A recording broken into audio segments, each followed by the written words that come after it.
Hey, welcome in everyone on a Monday here at the Voice of College Football on our flagship show, the College Football Show, Monday through Friday, 4 p.m. Eastern Time. Good to see all of you out there. Let's dive into some college football talk. That's what we do. Somebody said best discussion, debate, and analysis. TKG is letting us know right out of the gate that, yes, I was in the midst of doing something else, and what popped up in front of me by YouTube was the opportunity that I've seen on many other channels, not necessarily sports-related channels, but they're probably there as well, is that, yes, chat guidelines. It seems to be a must at times with you folks. Oh boy, chat guidelines. Has it gotten that bad? I've been in and out due to work. Tukey G is putting work in front of the Voice for College Football. I didn't think that was possible. I did not think that was possible. And personal stuff and the whole chat falls apart. Well, all kidding aside, Tukey G, we miss you here when you're not able to make it. And I hope the personal stuff is nothing of a serious consequence. Hopefully, just because you need to spend time with those people that matter in your life, those people that matter in Tukey G's life. And then Mark Rogers, he would be the first person who doesn't matter, but at the top of the list of people that don't matter. I would like to have that designation. Out of all the people in the world that don't matter to you, Tukey G, that I would be number one. Or maybe I would be last in the list of people that matter to you. Either one. All right, folks, appreciate you being here. And we will go through the chat. We've left the call-in line there as usual, so please give me a call Monday through Friday, 4 p.m. Eastern Time. We have no necessarily guests. We don't consider Leanne a guest. She's a regular. She's a host. She is our top analyst here at the Voice of College Football. So Leanne stopping by at 4:15 Eastern for the latest with the Cruton coup from Leanne. She's got a number of good nuggets for us from her intel on the recruiting trail. So we will get to Leanne when she stops by. And I was working both late last night and also earlier today on all-time program rankings. So I think we should have those completed by next week. So maybe next week is going to be the all-time program rankings week, and we'll take a different conference every day. I'll release a video, and then we will tie it all together right here and get your feedback on my all-time program rankings that are going to be founded in actual data and context. Not garbage.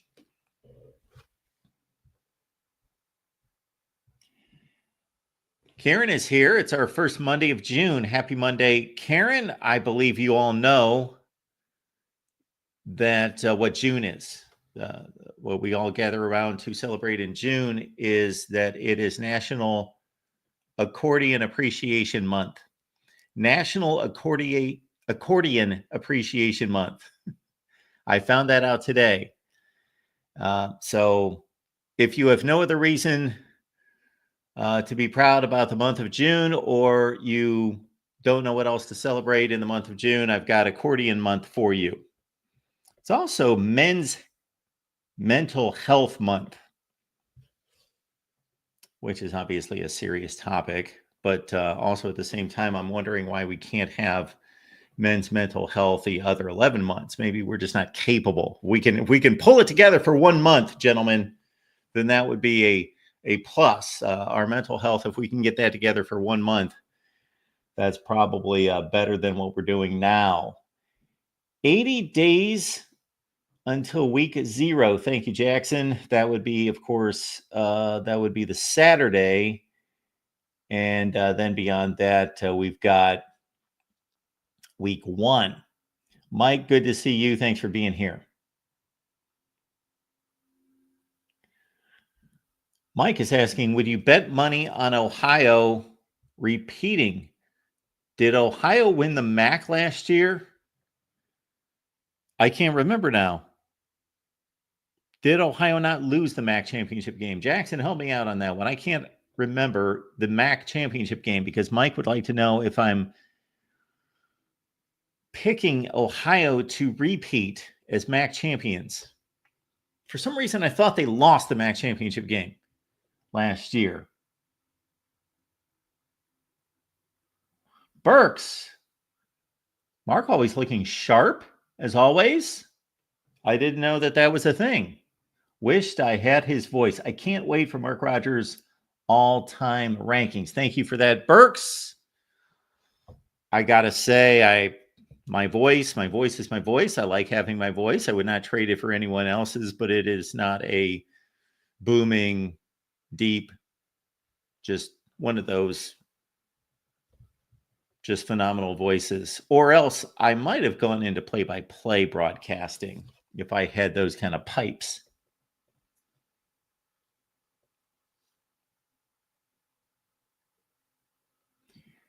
Steve Urkel with the accordion. Steve Urkel with the accordion. I never watched that show, but I'm, of course, familiar with Steve Urkel with the character. It's a tried and true character, comedic character, you know, the nerdy kid, just done over the top to the nth degree. Accordion maestros that I can think of. So I started with Lawrence Welk. I don't know if you were around back in the day of the local PBS, probably the national PBS, and then the local PBS in Ohio would just, you know, show the national feed. But we had a very strange back-to-back Saturday evening when I was about 10 years old, in that range, and I'm sure it went on for years and years before and after, mostly before, of Lawrence Welk, followed by Hee Haw. Could not go opposite ends of the spectrum in any such way unless you wanted to maybe match up Hee Haw and some kind of heavy metal hour. But Lawrence Welk followed by Hee Haw, and my grandma would watch that every Saturday, and I would sit there shaking my head, maybe a few complaints, but I would still watch. And then when I got to a certain age, I was a little bit more interested in Hee Haw. Maybe at the age of not too far past 10. Started to get interested in Hee Haw, even with the sound off for some reason. It was visually stimulating. But Lawrence Welk, yes, of the accordion. And then, of course, Karen let me know, of course, today and reminded me Weird Al Yankovic was quite handy with the accordion. And I think we may dismiss and forget about the genius of Weird Al Yankovic, who really, you know, was phenomenal with the parodies. Okay, we've got Michael Campbell, Notre Dame fan, stepping in. On threes, JD Piquel. Is that how you pronounce that? Picks Texas A&M to beat Notre Dame in South Bend because he says he knows more about A&M than Notre Dame. Classic SEC bias routine. If he doesn't know about Notre Dame now, it's his fault. I would, if he did in fact state that, Michael, I completely agree with you. That's kind of a strange way to pick football games. I would think that if you're going to be making a prediction, which I understand these national guys, well, I'm a national guy, but you know what I mean. I should separate that. Not national guys. They work for corporations. They're corporate guys versus us independent guys that can do whatever we want. You know, if it's laid out in front of them, okay, you got to make your predictions this week just to kind of stir people up. And the solution for me would be, okay, I got a good handle on Texas A&M. I need to make a prediction. Before I make the prediction, I may want to study up on Notre Dame if I don't know that much about Notre Dame. I got to say right now, do I know who plays for the two teams? Generally, but I need to brush up. I will not make any predictions until the first week of the season, but hey, if I want some easy clicks, that's probably one to get some folks back here at the Voice of College Football to do things like that, make predictions in May. But you are entirely right, unless he meant it in some other way. Okay, Edward, I'm probably screwing up the PBS reference. I think it was PBS. That was a back-to-back thing. Whatever. Maybe the local independent in Cleveland, something like that.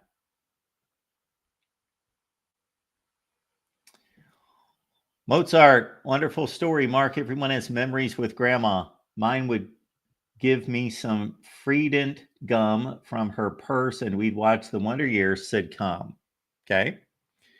Yeah, I've got a lot better stories than that for sure. I was telling some last night, actually, at my friend's house.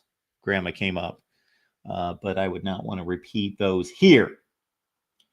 No, I'm not talking about on CBS. Dave, you're probably right. I understand what you're saying, but no, it was syndicated. I believe it was on CBS. But again, I might be wrong on that one. I do not believe that the Hee Haw back-to-back with Lawrence Welk was on CBS. No. Not from where I was watching. We're talking late 70s, early 80s. Okay, let's get to college football here. All-time program rankings, I believe we're going to make the week of June 10th. The week of June 10th will be our all-time program rankings unveiling. We're going to go conference by conference, of course, put them all together at the end. The only real issue I have with that in particular, in terms of the metrics, I get the metrics down. I'm just in the process of doing a lot of adding, is how much weight to give each category. So I got 15 categories. So it's pretty exhaustive right there.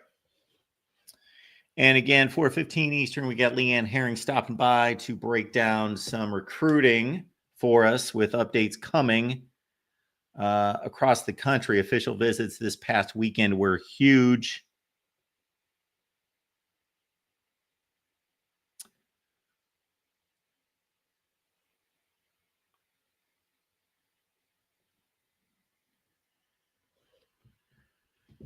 Absolutely. Boy, I got people texted me about stuff that's going on right now.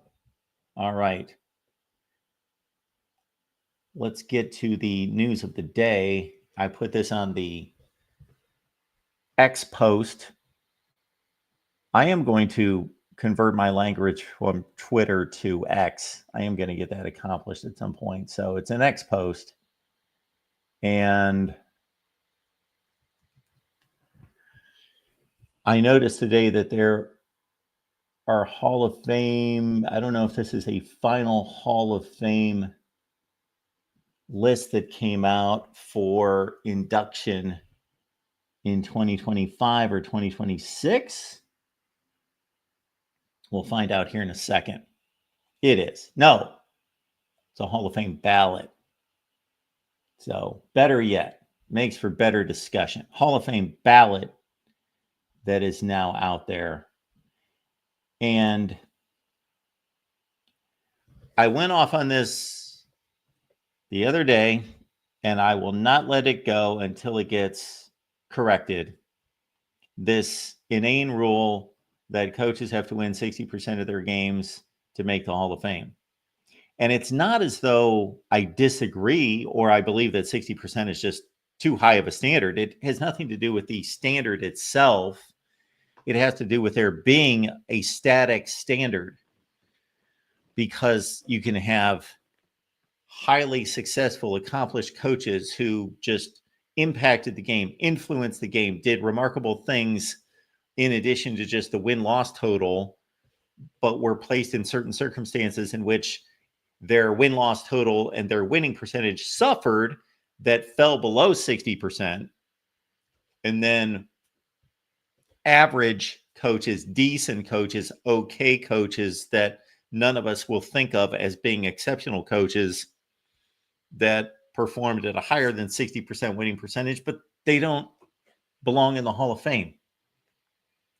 It's like saying 10,000 yards rushing for an NFL running back. That gets you in the Hall of Fame. Less than 10,000, sorry, you're out. Quarterbacks, you need a 100 passer rating to make the Hall of Fame. No, guidelines, people, guidelines. I'm a bit less animated about this today than I was last week. Heisman Trophy winners Mark Ingram, Cam Newton, and Robert Griffin III, and former AP National Player of the Year and Dominican Sue are on the ballot for 2026. The NFF, that would be the National Football Foundation, released the ballot Monday for the class that will be announced in January. It includes 79 players, 9 coaches from the Football Bowl subdivision, 100 players, and 35 coaches from lower levels. Woo! 179 players and 44 coaches. Ingram's accomplishments: Heisman winner in 2009, the first from Alabama, 1,658 yards, 20 touchdowns. Newton, just the third player in FBS history with 20 passing and rushing touchdowns in a season. Griffin is the 2011 winner, led the nation in points, responsible for and ranked second in total offense. Sue was a force. He was ridiculous. We know that. Finalist for the Heisman, 4th in voting, but was honored as the nation's top player by the AP. Okay, other players on the ballot include Brad Banks of Iowa. Okay.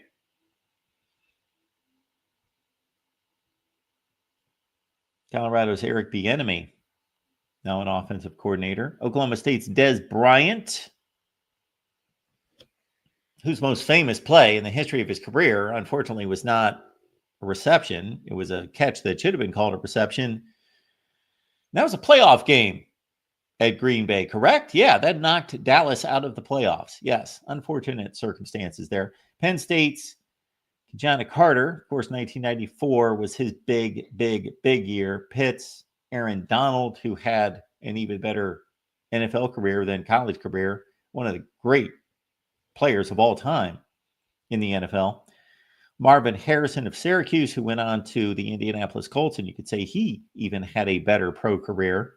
Oklahoma's Josh Heupel, now at Tennessee, of course, is the head coach, doing a fine job there. He may make it in as a coach at some point if he's able to win 59.5% of his games. Ohio State's James Laurinaitis, he was like I think a 3-time All-American. So that would have been 2006, 7, and 8. Washington State's Ryan Leaf, Cal's Marshawn Lynch, Illinois' Simeon Rice, and Florida State's Peter Warwick. Almost all of these guys were also great pro players. Among the coaches are Larry Coker. I don't know if Larry Coker should be in the Hall of Fame. Gary Patterson, thumbs up, yes, absolutely. Chris Peterson, thumbs up, yes, absolutely. And since they're mentioning the cream of the crop there, the cream of the crop, in terms of players, all those guys are slam dunks for the Hall of Fame. And then it reminds me that I wanted to reach out to the National Football Foundation to try to get somebody on here who would discuss this ludicrous rule about coaches' winning percentage.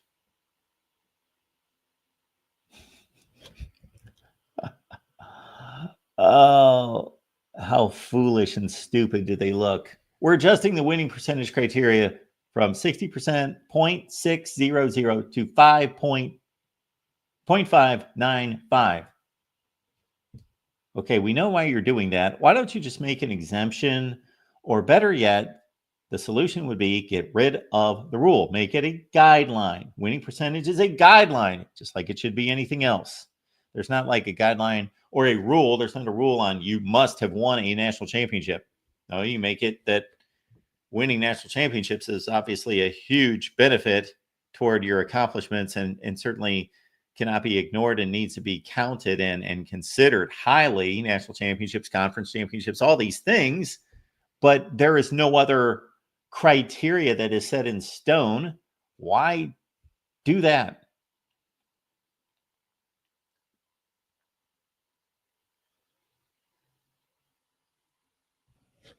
Yeah, it's beyond me. It's beyond me. Does everyone else get how dumb that rule is?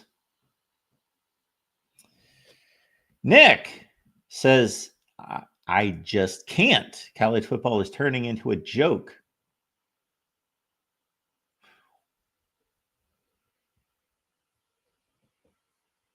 I assume that that's directed toward NIL and the transfer portal.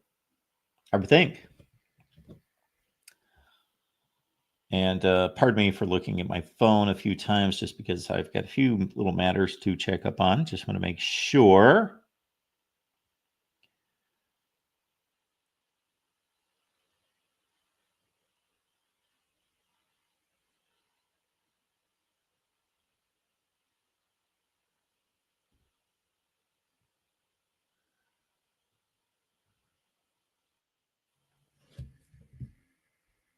But right now, we'd like to get to a little segment that we like to call Croot and Coo. And we can't do the segment without one person. We have to have her. Otherwise, there is no such thing. So the Croot and Coo, of course, featuring Leanne Herring. Leanne, how you doing? Doing good. Another weekend of big recruiting moves all over the board. Of course, we know that the recruiting season has been full force, but it really, Mark, it was a big uh, first recruiting weekend of the summer. Plenty of dominoes are falling, many flips are brewing. There is a lot of teams that are positioning stuff. I think one of the biggest highlights this weekend is we've talked about this 2026 quarterback class as being probably one of the most talented across the board. And despite some of the big names going off the board, being committed early on. There's still plenty of 2026 QBs, Mark, that are on the board and definitely looking for homes. And some schools are in really good play to be able to set themselves up.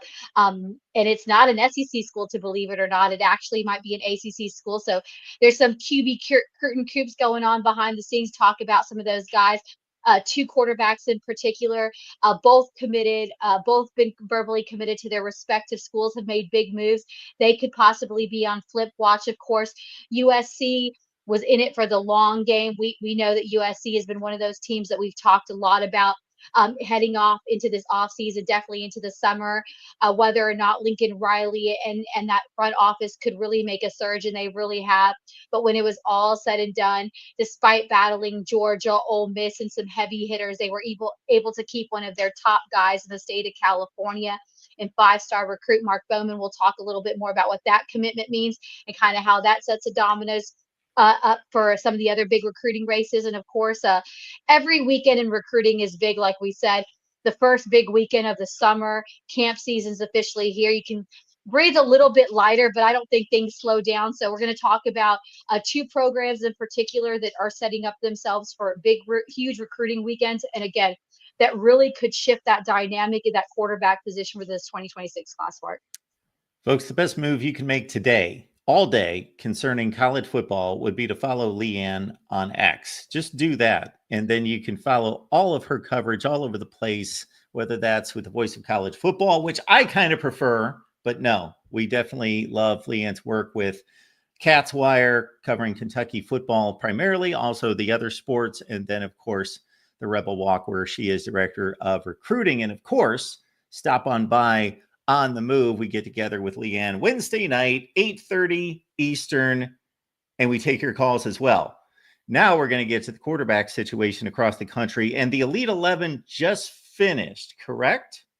Regionals just finished, and then they're gearing up for the final showdown. So the final, I believe it's 20 have been selected and have made the finals. A lot of guys are going to be talking about it here, have made that final cut after all the regional.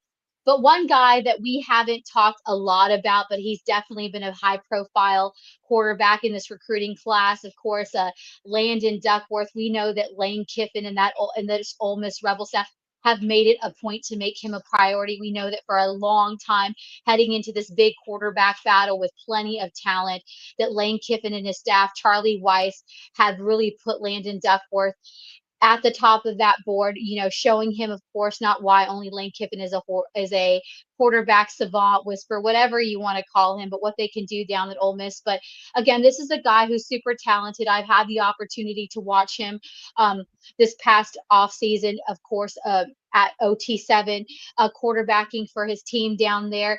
This is a kid that I've watched. He's got a tremendous deep ball, has just great accuracy, very calm and collective. He's definitely put been really on the rise.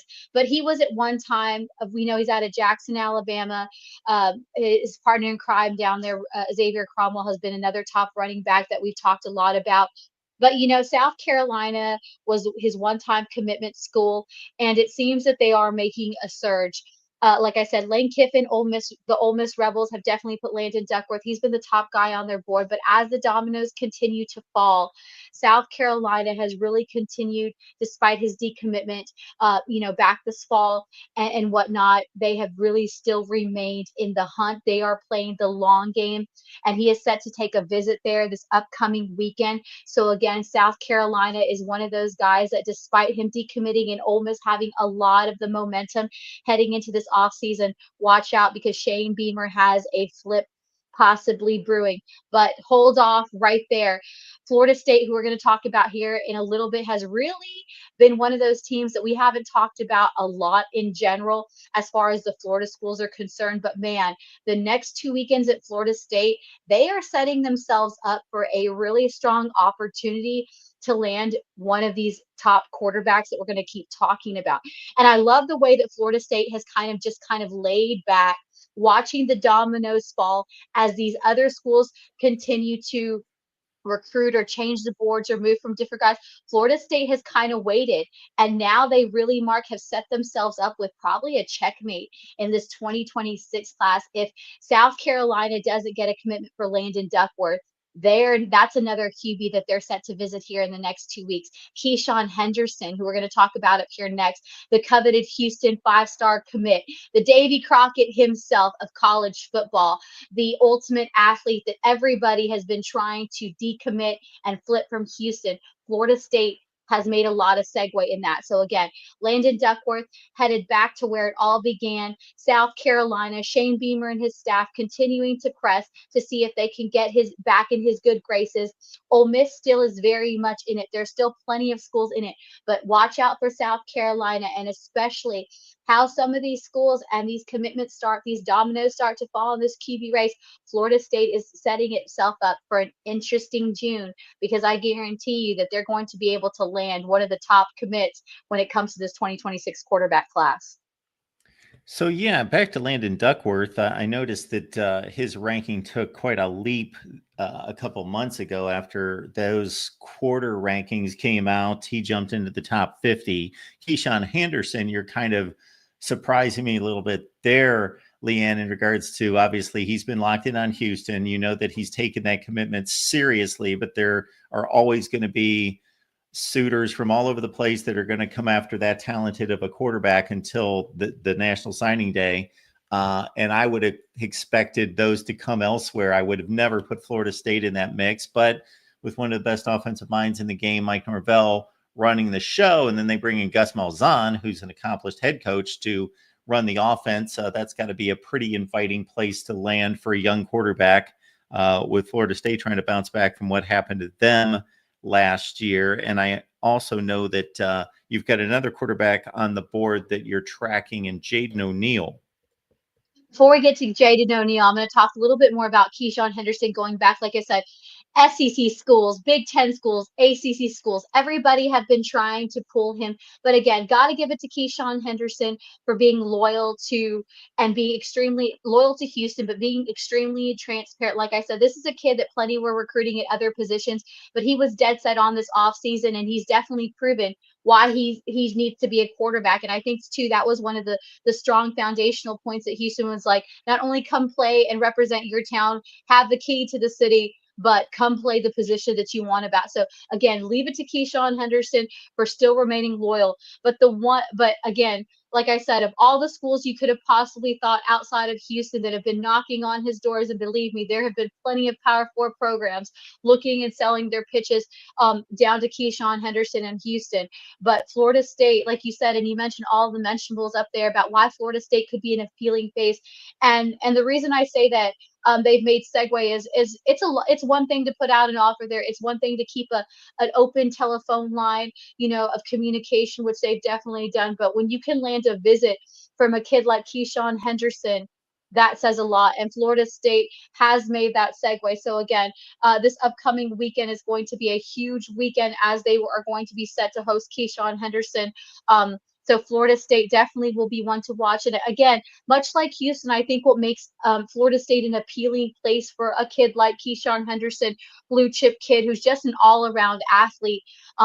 And just has really rose up the ranks, proving why he's going to be an elite quarterback that I believe will translate, much like some of those other guys that I've talked about in DJ Lagway and Keelan Russell in these class recruiting cycles down in that Houston DFW talent, is because there's an opportunity at Florida State for Keyshawn Henderson, much like at Houston, to go be the impact player, to come to get a strong 4 years where he could potentially, find a home for the next few years, where in other places in other SEC schools that have these constant domino battles, that are a little bit less certain. So again, Florida State setting itself up to land one of possibly, they are really setting themselves up as these dominoes fall. They've watched and they've lurked from behind, letting other people make their moves, and they are learning to play chess in this big, interesting recruiting weekend. So again, Keyshawn Henderson set to make an official visit to Florida State.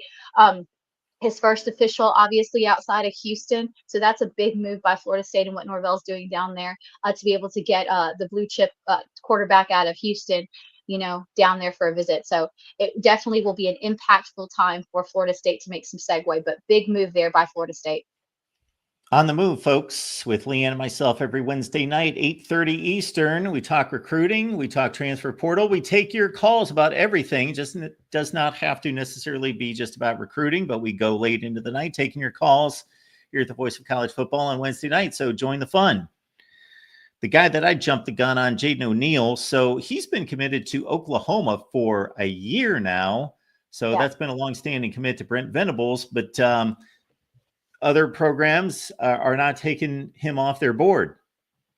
Well, we talk about relationships mattered. And like you said, this is a kid who's been loyal to the program for almost over a year. He also even made the transfer from being out in California, wanting to come closer to the Sooner country, transferring from a California school to Oklahoma's Mustang High School. That way he could be right there in the backyard of the place of his future home. This is a kid in a family who's made huge strides, huge loyalty and commitment. But again, we saw last season that not only relationships make a difference in recruiting, but also when we have coaching changes. We know that O'Neal had a huge relationship with then former offensive coordinator Seth Luttrell. He was one of the big guys, of course, responsible for bringing him on board. And then, of course, when we saw that program change and a new recruiter comes in and everything, what we're hearing that the O'Neal family is waiting for dominoes to fall. That, not saying that they are going to reopen their commitment, but we also know that Oklahoma is going after a not so far up the way guy in Bo Bentley out of Selena. Of course, we know that Selena made huge strides, was on the news. He's a guy we talked about back in the All-American Bowl, obviously winning a championship there and everything. What we're hearing that with Oklahoma, seeing that it appears with all the coaching changes, new coordinator coming in, that Oklahoma Sooners might be going in a different direction outside of O'Neal. So that has the O'Neal camp kind of opening their waters. And where else are they also looking to? Florida State. So again, as these dominoes fall, and this is again a kid who's right there, 4-star, hanging on that 5-star, made a huge jump from a California school, making big moves, showing his loyalty to a program that he was setting himself up. But again, as coaching changes, as programs go in different direction, you can't blame a kid for Jaden O'Neal also having to be smart and see what else is opportunity. So again, depending how Oklahoma continues to press on getting Selena, Texas quarterback Bo Bentley as their number one guy, this could definitely leave a different dynamic. And again, the other school that is lurking and is also set to get an official visit from Jaden O'Neal will be Florida State. So again, talk about Florida State coming out of nowhere, like that dark horse coming down the stretch. The last school that you think about would be positioning itself for possibly landing one of 2026 top QBs and possibly having the opportunity to flip 2 long-term commits and get them in their backfield. So kudos to Florida State out there. I said Oklahoma State. Kudos to Florida State out there for setting things up. But again, this will be another interesting recruitment to watch. If Oklahoma is able to hold on to this long-term commit, clearly O'Neal has been invested in them, but has Oklahoma returned and reciprocated that same investment? We shall see. But again, we know that Oklahoma has also been highly on the trail and heavily recruiting fellow quarterback, Bo Bentley, who's also another four-star coming out of Salina, Texas, off course of, a Texas State title and all those things. So again, it will be a battle down in Norman, but it'll be interesting to see the direction that Jaden O'Neal, if he continues to remain invested in Oklahoma or test the waters and his upcoming visit down to Florida State.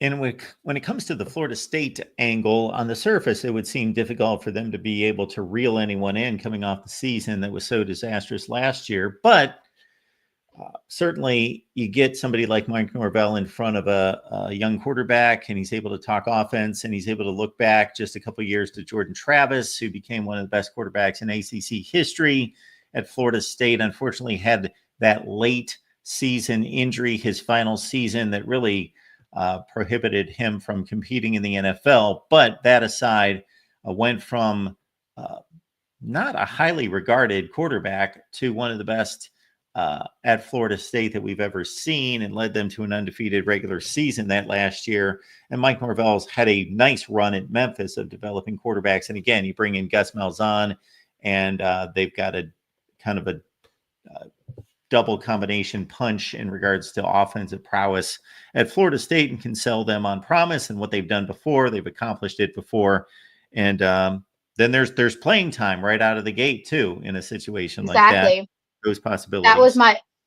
was my next biggest point, because remember, some of these guys, especially at the quarterback position, they may have a 4-year plan, and that 4-year plan may have to have an alternative route. And going to a place like Florida State, knowing that, like you said, they're going to be an instant impact player, they have the opportunity to start. If they have the want or desire, well, hey, let me go start for a year, let me go make some impact. Let me turn a program around. Let me make this big highlight reel. And then let me hit the transfer portal. So again, as much as we talk about all the NIL, we talk about all that time, that's what I think makes a lot of these programs that you would never think about. Never did I think that we're beginning to be talking about so early in this summer, in such a crucial recruiting time, that Florida State could possibly position itself for 3 of the nation's top quarterbacks, including 5-star, including 2 Houston commits, 2 Houston and Oklahoma commits. So again, it just goes to show, as the dominoes fall, as programs go one direction, as personnel change, anything can happen. But like we say, we are just kicking off June, and it is still a long way to December. So a lot of these programs are going to have a big summer ahead of them, trying to keep these guys on board. Car, appreciate you being here, man. Long time viewer. Thanks for showing up. Jim R. Yes, Leanne is on it. Good stuff. Absolutely. Thank you, Jim. Appreciate And it. Thank you. we do appreciate everything that Leanne brings us every time we get her on here. But we know that's going to be Wednesday night for sure. On the Move, we all get together and take your calls. On the Move's our recruiting and transfer portal show with Leanne, Wednesdays, 8:30 Eastern. The USC story is that they had a down year in their 2025 class. They bounced back in a big way. They had the number 1 class about a month ago. They had a number of guys decommit, so they've taken some hits recently, but they bounced back in a big way with maybe the best tight end in the country, Mark Bowman. That is a kid that everybody was in it to win it. We had Alabama, Ole Miss, Georgia. It seemed for a long time that the Texas Longhorns were going to bring him to Austin. They were the heavy favorite. Another kid that I had the opportunity to see this offseason during the spring, of course, with Cali Power. I mean, he's just one of those kids that USC really banked on it. Of course, he had his pick of any school he could have gone outside of California. Of course, we know he's been a star tight end over at Mater Dei in California. But again, a huge win for Lincoln Riley. And I really think that what USC's done in that front office has been a testament to this slight turnaround. It's a slow and steady wins the race, and USC has definitely been it for the long haul, learning to play the long game and learning to be smart and meticulous with who they're going after. And they definitely won big, and not only keeping the nation's top tight end in there, but also one of the state's top elite players in Mark Bowman.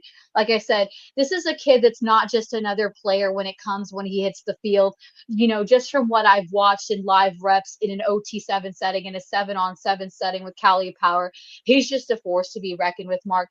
He's got an impressive physicality, unparalleled control in that body motion. Of course, I talk about that tight end. When you're that type of tight end, you got to have that phenomenal shapeshifter catch radius, and he definitely has that. He just checks off all the boxes when it comes to a tight end that's going to translate, just electrifying when he hits the field. And again, he makes defenders scramble no matter what time of day it is and no matter what type of position he is on that field. So again, it seemed like Steve Sarkisian and the Texas Longhorns were going to be the team to beat. And plenty of others were trying to scrape up the pieces and get by. But when it was all said and done, uh, blue chips blue chip tight end Mark Bowman decided to stay closer to home, in a big win for Lincoln Riley, USC, and that front office. Like I said, USC has really taken and embodied what a general manager, having that NFL type staff and how that operates. I think really in the long haul, they're gonna bounce back from what they're doing. And finally, with official visits going on for the last several weeks, but really the big push came this first weekend in June for most programs. I know that there's a couple programs that you have on your crucial visit program watch list. Well, there's like I said, every weekend in recruiting is crucial, and there's a lot of programs that are, of course, setting big star players. But this weekend alone, upcoming, there's two programs I want to highlight. So first, a program that I've talked about, really, Mark, not just this week, but really from the 9th through the 15th. So these next 2 weeks, Florida State, like I said, if anybody was going to stage the unexpected QB recruiting coup of the summer, it is Florida State. Like I said, um, they are about to have a crucial mission when it comes to really making the most out of this June. Like I said, not that they're not going to host a lot of top recruits, but I think for Florida State, what the focus has been is on this quarterback race. And again, it kicks off with 5-star, multi-talented Keyshawn Henderson. Landon Duckworth on June 13 will also be there, and Jaden O'Neal will be there on the 15th. So Florida State setting itself for three of the nation's top 2026 QB back to back to back. Kind of ballsy, but yet pretty smart, because I'm talking about, never did I think we're going to be discussing. So Florida State is definitely going to be the place to watch, because if anybody had the opportunity to make big in these first couple weeks, not either a flip or landing somebody, at Florida State. So Florida State, the Noles are definitely going to be ones to watch from this upcoming weekend up into the 15th, because like I said, back to back to back elite QBs, all different types of styles, all three guys that I've seen in person looking to make a big splash. Absolutely, Leanne. I know you got a zillion things going, so we can let you go, but we do have a call if you want to stick around for this one. I will take a call, but let's wrap it up, because we haven't talked a lot about Alabama. We know that Alabama, after Kalen DeBeer took over, there's been a lot of interesting pressure. Of course, there's been a lot of dynamic shift. That changing of the guard didn't happen overnight from the Nick Saban era to this new era, but Bama definitely thriving and well. This weekend, Bama, there's every recruiting weekend is big at Bama. This weekend, of course, they hosted Ethan Booby Feaster, a kid that I've personally watched and seen, reuniting with fellow DFW talent Keelan Russell. I know that some of the fans are probably tired of hearing me say it, but mark my words, I'm calling it now. We will see Keelan Russell in Tuscaloosa in that backfield before this year's over. But anyway, going back to it, Alabama sets itself up for a huge recruiting weekend across the board. Now, Alabama is looking to continue that tradition of bringing high talent, high caliber talent and this is a huge weekend. Some of the guys that are going to be on campus across the board, of course, we know Derek Cooper, that is a running back that everybody, the 5-star running back, the number 7 overall player in this 2026 class. He'll be heading to Tuscaloosa. Caden Protho, 4-star guys, and Xavier Griffin, Jero Edwards. So another big recruiting weekend down in Tuscaloosa. Now they aren't focused on one, 5-star. They are focused on continuing to build depth across the board, filling some key positions in this 2026 class. So again, a lot of programs with big recruiting weekends as we head into week 2 of summer recruiting, but Florida State, Alabama hosting huge weekends this upcoming weekend. And like I said, if the dominoes were ever going to be shaken, Florida State QBQ in full force for the next 2 weeks. Nice. Okay, Leanne, you asked for it. You know who's showing All up right. for us here? We got George. George, All hello. right, and just in time. Hey, Mark. What's going on, George? Mark. Just so it doesn't seem sexist or racist, some of the guys in the chat and me, we want to see you and Leanne fresh out of the shower in a towel, no makeup. Wait a minute. What? Oh, my. Okay. We'll I know. Let's start a dating app.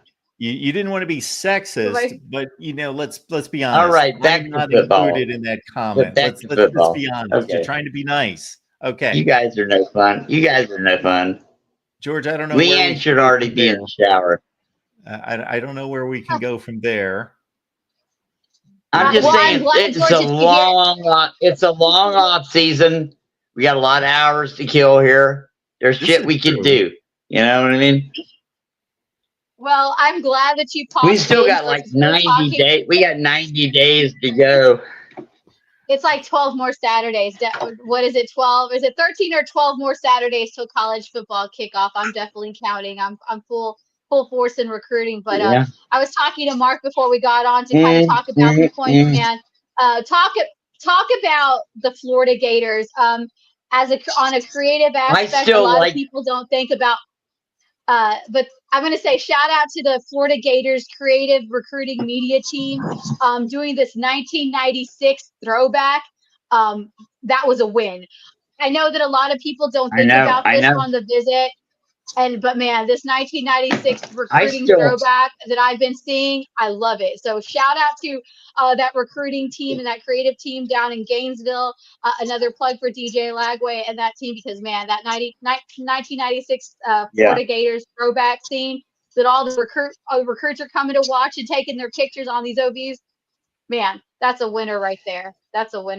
Anyway, just had to throw that in. Shout out to a fellow SEC team outside of Ole Miss, because the Ole Miss creative team's pretty damn good too. Exactly. Outside of Ole Miss, I agree. Yeah. Ole Miss is always first. Yeah. So back to the dirty pictures. What do you think?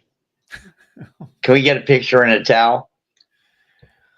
That will be an extremely high paywall fee. What's that guy's name? The guy that works. What's that guy's name that works for CBS? Josh Pate. He would do it in a second. I wouldn't even have to ask him twice. He'd be like, "Hell yeah, I'll take a picture of a towel." Okay, if a towel's included, you guys need to get to the gym. You need to get to the gym. Start working out, man. I want some pictures on the beach. We're getting a different George today here. Not that you're ever shy about your thoughts. Hey, but, Mark, angle here. Let's make a video. Mark, let's make a video where you're playing volleyball and you accidentally fall on her and they catch a picture of that and you put laying on the beach. You get it? That'd be funny shit, man. Oh my gosh. George has been drinking early just today. Laying on the beach. I'm from Daytona Beach, Florida, so even though I moved to Oregon, you can take the Floridian out of Florida, but you can't take whatever. You know what they say. I know. There's some kind of saying out there. Yeah. George, it's always good to see Yeah. you. It's not always good to hear you. Fucking It's always good to honky see tonk you. white trash. No, I called to talk about football. Oh, is there some football? Oh, there is coming? football. All right. Okay. Yeah. All right. What you got, George? Yes. I think Clemson doesn't have a chance. And I think Alabama's going to beat somebody's ass on opening day. You know what? I think pretty much you're right. We're down to 2 leagues. It's over. The game is over. It's fucking Big Ten and the SEC. Bye-bye, Big 12, Fat 12, Pac 12. They did it to themselves. You saw them do it. For $8 million, we'll dissolve our conference and sell us out, you know? I want all those people investigated. Somebody call Elon Musk. I want to see what really happened behind the scenes. Fucking destroy the Pac 12. I hope they all go to prison.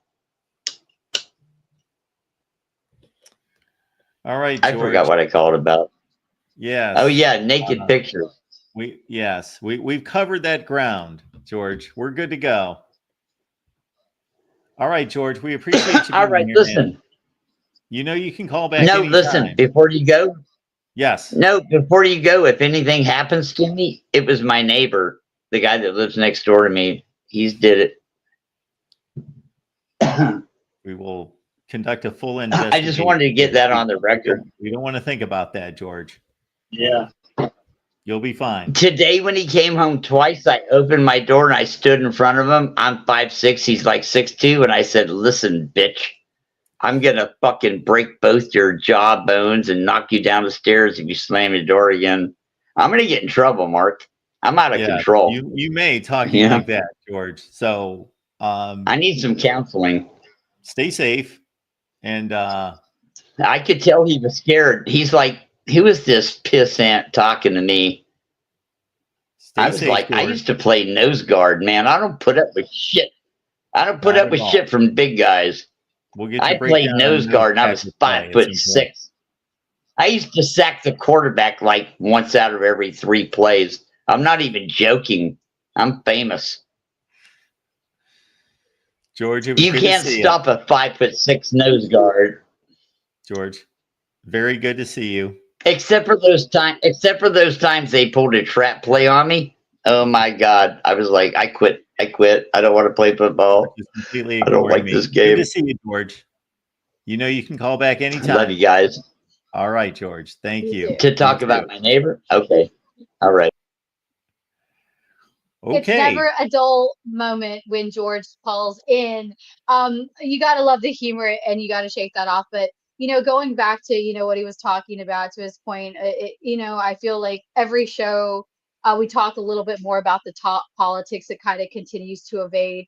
But I was reading something earlier about, we're talking about NIL. Of course, we know, Mark, how much NIL has really changed the game, how it shifted the dynamic, how there's a new arms race. You talked about it, a couple of months ago, how, once we were in an arms race for programs to have elite facilities, and now it's about arms races for who can have the biggest bag to help, keep the money train going for all these things. We talked a little bit about, high school players, some of the high level recruits getting paid up to $20,000 a month. Of course, to keep their commitment to December. So you do the math on $20,000 a month for multiple recruits. But I do want to highlight, because I was reading a little bit about something earlier. We talked a lot about Syracuse behind the scenes and how Fran Brown has really taken a different approach. But I was listening to something, and you got to give a shout out to sometimes where you have to make the best of the cards you dealt. And I felt like Syracuse, as far as their approach to NIL, is they're in a positive direction. They big Byron Washington, of course, that a kid that I've personally worked with and recruited, and he was on one of the Syracuse podcasts, and he was kind of breaking down how Fran Brown has it now that when he's holding these kids accountable, when they are late to class, they don't show up to class, they get paid a fine, they get taken money out of their NIL. When they don't show up to their meetings with tablets, when they don't make weight. So again, you got to love the approach that Fran Brown is using. Instead of complaining how this doesn't work or how we're not going to fix it, he's working with what we're given. So you gotta love what Syracuse is doing. Kind of a highlight. I know we talk about so much of the gloom and doom with NIL, but man, Syracuse making the best of it and holding their players accountable, because we really don't see amateur athletes anymore. They carry a paycheck. So I kind of wanted to give a shout out, like I said, to Syracuse and what Fran Brown has done. He's really just kind of built a whole new program, kind of breathed life into a team, a football program, and but he's using the best out of NIL, and he's making his players accountable, and he's preparing, I think, not only for these kids to be able to navigate through this new landscape when it comes to financials and all these kind of things, but he's also preparing them for the league, because like we've talked about it, much of these programs that we talked about, Ole Miss, Lane Kiffin, other coaches taking that segue of trying to make the best of what's in front of it, because it's definitely not changing. We're not going back to the programs we used to have. So shout out to Fran Brown, Syracuse. We making the best out of NIL and using NIL as a teaching tool to help accountability and everything with his players and team. So, Leanne, before you go, you alluded to the 96 Gators, and I guess I kind of caught that, but I'd like you to take that from the top. So what are the 1996 Gators doing? What? Sorry, 1990... you were coming.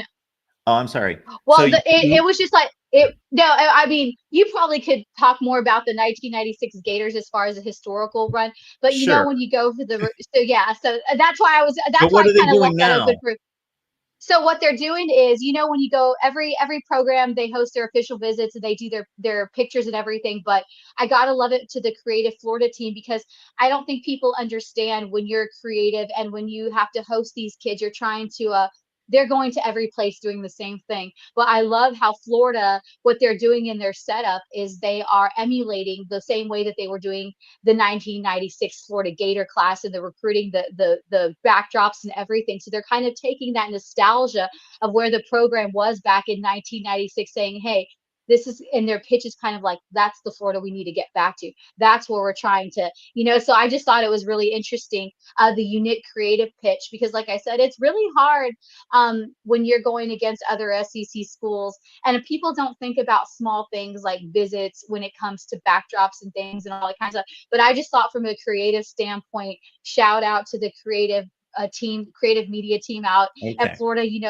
going that kind of throwback, setting these tones kind of, and you got to love it, because it's in so many things we forget about traditions and history, and I really like what they're doing as a recruiting pitch and kind of putting those players kind of back in the glory days, kind of setting the tone and kind of getting them back there, like, hey, this is the class to get us back to that foundational Florida Gators team that we used to be, and we're rebuilding here, and you're going to be those kids, you're going to be this class that's going to rebuild it.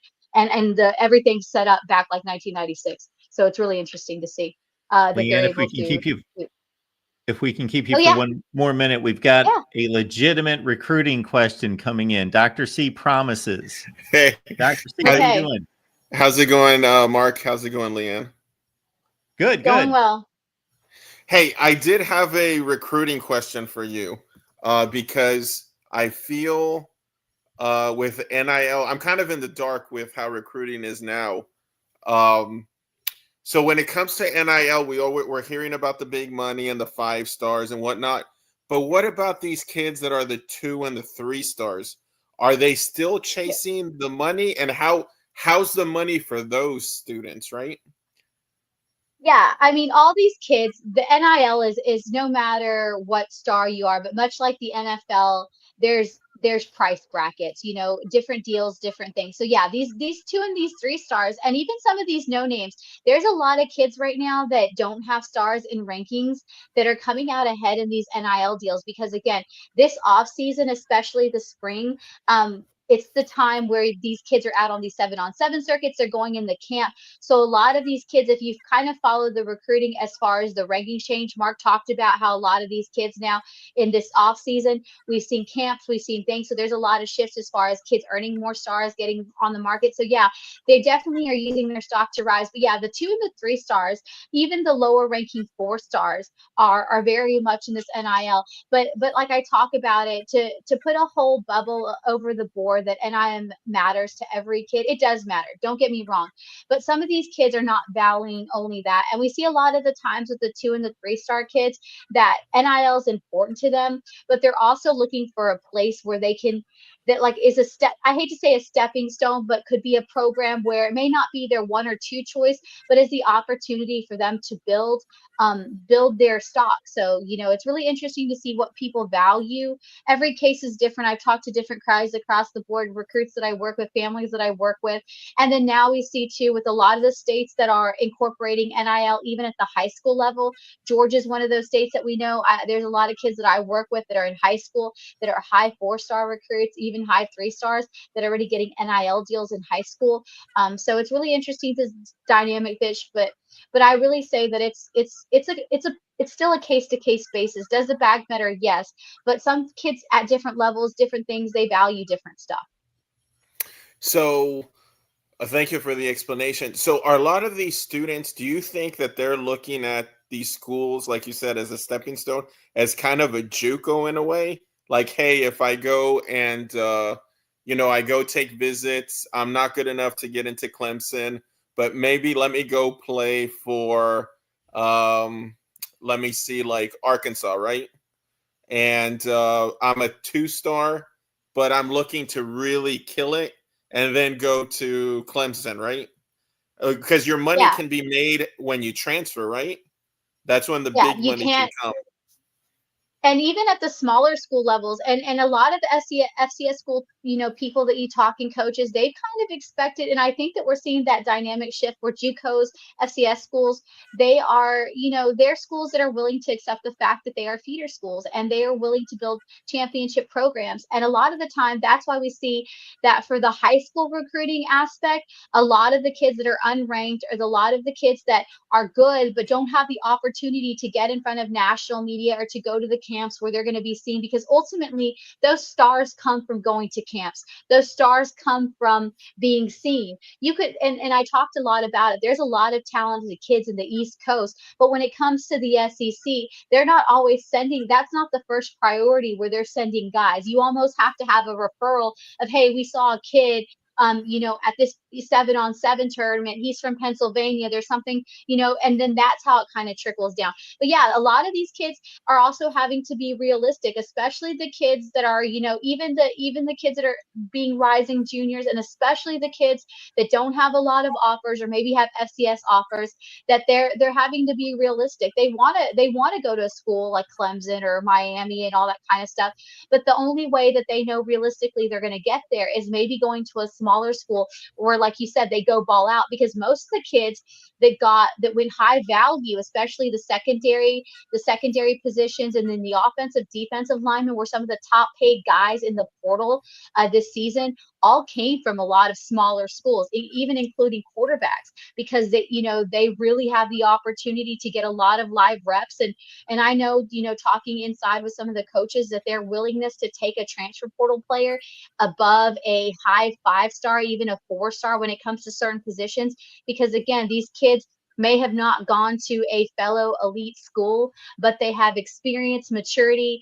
You know what you're going to get because they've already been on that college stage, even if it's smaller, versus some of these kids that, yes, while they have been 4 and 5 stars on their respective high school programs, they've played in big time leagues. They are on national championship teams, state championship teams. But again, you can only base that so much. We see it all the time. Is that going to translate? And so again, it's a unique situation. But yeah, a lot of the guys that I say are the smarter kids that are realistic at this day and age. Again, NIL is important to them, but I also believe that if they have an aspiration to go to a school right now that may have them third on the board, or may have them as a preferred walk-on, that they would rather go to a smaller school, establish themselves, get good film. That way they can hit the portal come December. Awesome. And then last question, because I know you were going to go. Oh, no, There was a coach alluding to perhaps big programs giving them kind of like a cut for I think it was a Grambling coach, if I'm not mistaken. They took kind of like their star player, and he kind of alluded to the programs maybe giving them a cut of maybe the NIL money for the player, kind of like they do in soccer when you buy a player, where the club gets a percentage of the sale. So I hate to Yeah, go no, that route, but that's how college football seems like it's going, and it's sad. yeah, it's hard to see. I see it a lot, especially on the recruiting trail, working one-on-one with a lot of players in development, high school players, and it's really interesting to see. There's a couple kids that I work with currently with some big SEC schools on the verge to give them an offer, but maybe they are 5 pounds underweight, or maybe they are 2 seconds under a 40. It's really interesting to see how tedious it's become when you have, all the little things of separation. But then again, I heard of that too, about the Grambling State and a lot of the smaller FCS schools, because again, they are responsible for a lot of talent that's really making the main stage. A lot of the transfers we talk about, especially these kids that have hit multiple transfer portals, they've come from FCS schools. I mean, Ole Miss is taking a couple quarterbacks and things right now that we have on the board that have risen up the ranks. So, that's the direction. Everybody wants to take a cut for their developing. So it doesn't surprise me that that conversation has already been out there, and plenty of coaches, and you can't help but think, that's a fair question for them, because like we've talked a lot about, one of the biggest things we're also seeing is just poaching of rosters. That's a big reason we know that spring football looked pretty much desolate all spring, and why coaches and programs were very hesitant to be able to hold spring practices. Roster retention, I mean, there's just so many things now with the financial and business and being so prevalent. It's really taken away from the game, and especially the way recruiting works and the dynamic shifts. Yeah, you know what? I feel like college football in many ways is almost worse than the NFL now. Because the NFL, you have a salary cap, you have, you know, right now it's. Do you feel that way? Like college football is more transactional with Yeah, players now than the NFL, right? I feel it is, So because there's not a lot of regulation. I feel like at some point, and we talked about, I don't know if it was the last show, Mark and I, on the recruiting show, at some point somebody's going to have to play bad cop and good cop, and someone's going to have to put their foot down, but it's just a matter of where do we start, because there's just so many revolving, moving pieces to this whole overall thing, not just with recruiting, with front offices, TV contracts. We know the settlement case is gonna weigh big on how we operate, how rosters are built. So it's just a matter of where are we going to start to regulate, because I feel like there's just so many open doors, so many honeypots open. Where do you start? And I think that's really the biggest problem we face, is where to start, slowly, putting the pieces together and trying to regulate piece by piece, because like I say, it's a wild, wild west. I think when we start to kind of put a band-aid on something, which definitely never helps the situation, something else flares up, or and that's just kind of where it's gone, and it's sad to see, and it's hard to see. yeah, because back in the day, well, I say now back in the day because it seems so far away, you would get a recruit who was a highly recruited freshman, for example, and then you knew you weren't going to see him till a year or two really shine. But there was talks, hey, this guy's going to be big in a year or two, right? And now that guy is going to sign with your team and then leave, right? So Yeah. that's kind of gone away from college football. Um, Well, well, yeah, I mean, when we talked about now, and Kirby Smart kind of shed light in it, and we've hit it, and I talked a little bit about it again. I mean, you do the math, and you wonder why all these programs and these collectives are looking for creative ways to be able to continue this cash flow, because it takes money to win. It takes money to stay in the game. I mean, when you are paying high profile recruits $20,000 to keep their verbal commitments till December per month, and you do like we were saying, like I said a few minutes ago, you do the math, because you know that there's multiple programs, and then you see other programs that are like, we're done.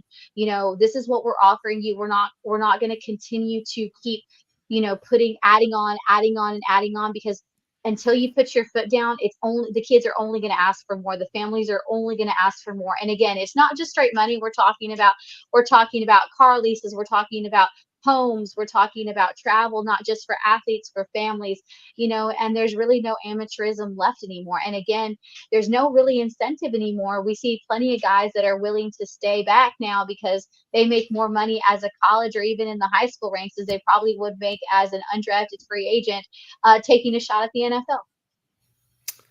Yeah, the more and more I hear, the more and more it seems more like the stock market than football, right?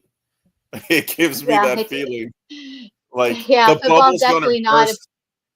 Do you see the yeah. bubble bursting eventually?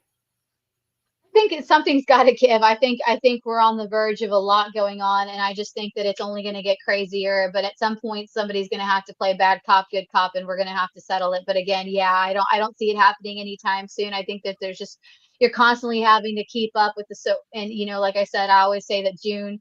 I can only imagine for the coaching staff, but I always say it's like the Beastie Boys, no sleep till Brooklyn, because there is no sleep in the month of June.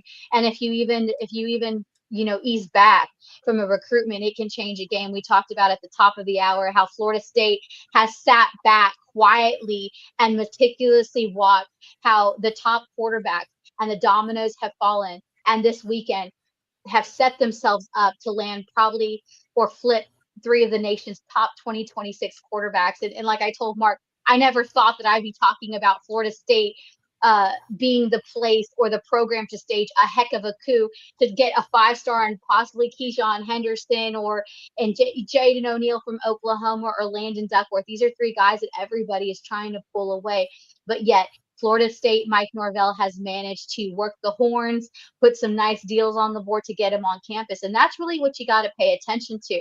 You can put out all the offers you want to these kids, but when you can get them on campus, especially when they're committed to universities, you've made some kind of segue there. So Florida State, definitely something's brewing in there. But I love the way that they kind of just stood back, watched everyone kind of play the game, and then they come in here with probably a strong checkmate, landing a top 2026 QB. Nice, yeah. The other team to take a look at is going to be Tech.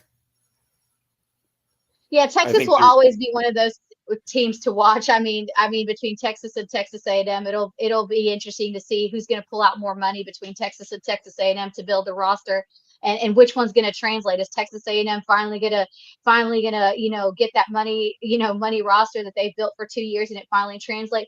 Is Texas finally going to be able to stay a stronghold and make it work? Yeah, it'll be interesting, but definitely will be a battle in the Lone Star State. But those two programs definitely aren't short of money by any means.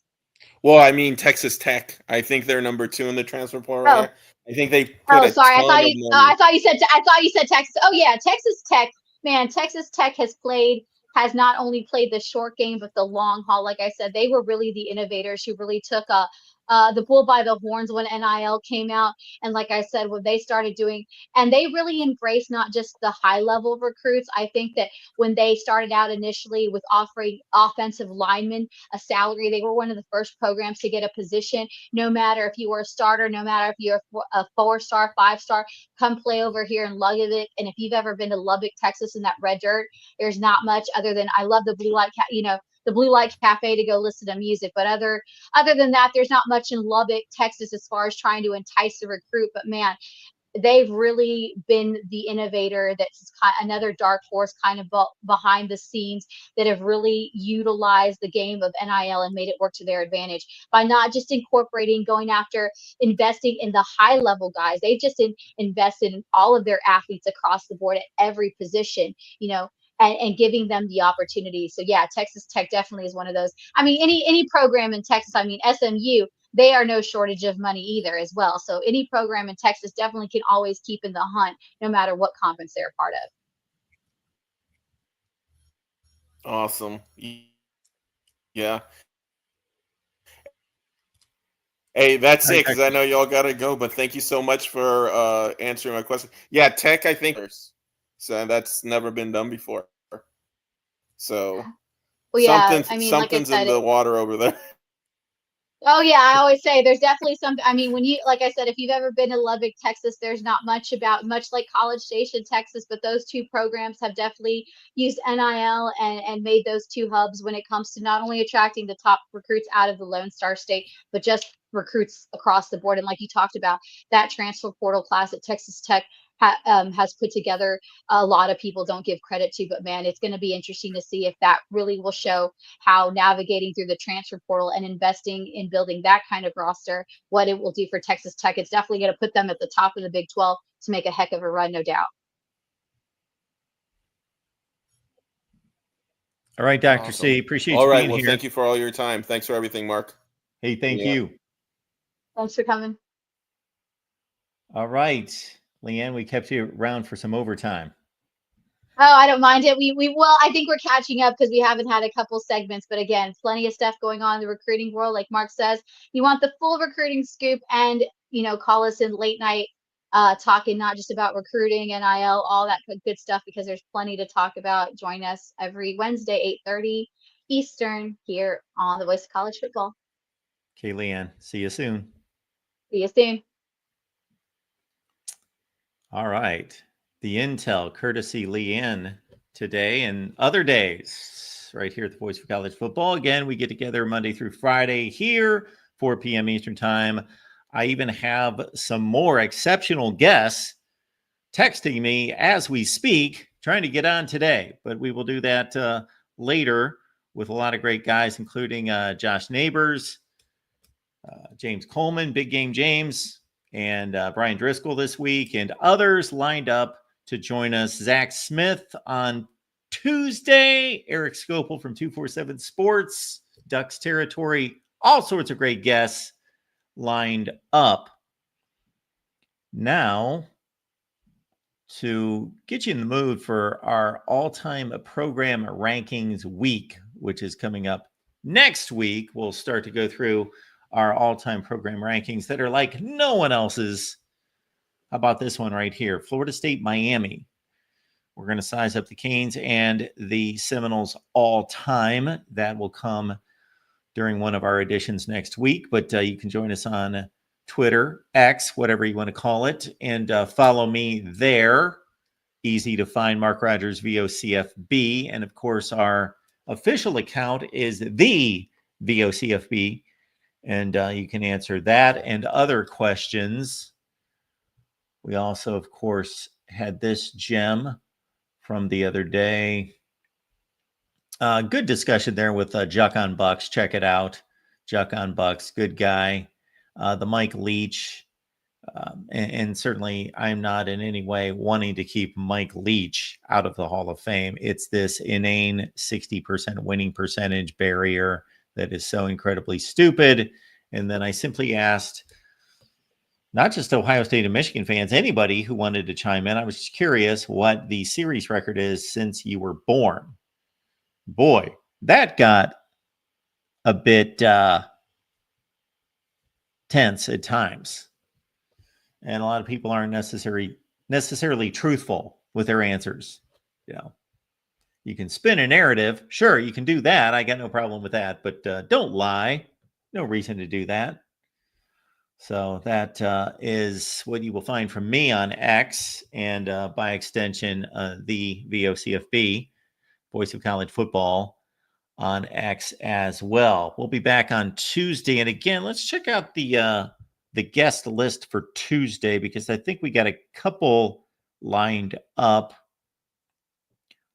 on Tuesday. Yes, we've got Zach Smith lined up for Tuesday, 4 p.m. Eastern Time. On Wednesday, we got Marty Leap of Penn State Rivals. We got Eric Scopel, 247 Sports, Oregon Ducks.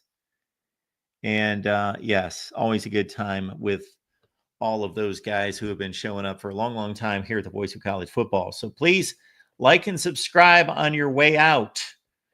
And we'll be back on Tuesday. And again, gearing up for next week's all-time program rankings right here at the Voice of College Football. See you on Tuesday at 4 Eastern.